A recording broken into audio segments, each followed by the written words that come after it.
मला कळलं नाही की ज्या वेळेला महाराष्ट्रामध्ये एवढे प्रश्न आहेत, इतके विविध प्रकारचे प्रश्न आहेत, आपल्याकडे पूल पडतायत, आपल्याकडे अजून चांगले रस्ते होत नाहीयेत, अनेक अनेक गोष्टी आहेत, शिक्षणामधल्या अनेक गोष्टी आहेत, ह्या सगळ्या सोडून आपण भाषेवरती काय येतोय?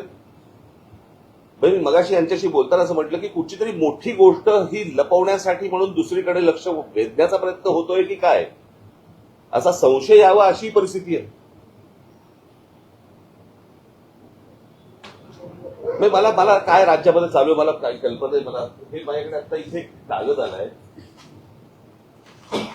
हे सगळं महाराष्ट्रातच का घडू शकतं? जेएनपीटी मध्ये भरती आहे आणि त्या जेएनपीटी मध्ये भरती असताना त्याचे इंटरव्ह्यूज हे अदानी पोर्टला चालू आहेत.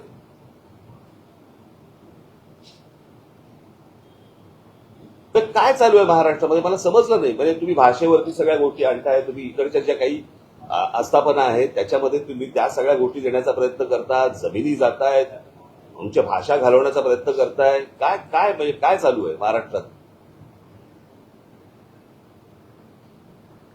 आणि हे जे अनेक जे विषय आहेत महाराष्ट्राशी संबंधित, मला असं वाटतं की त्या सगळ्या गोष्टींचा एक सामूहिक त्याला विरोध, कळलं का, खास करून हिंदीला, खास करून हे भाषेच्या सक्तीला, याच्यासाठी म्हणून तो 6 तारखेचा मोर्चा आहे. मी बाकीच्या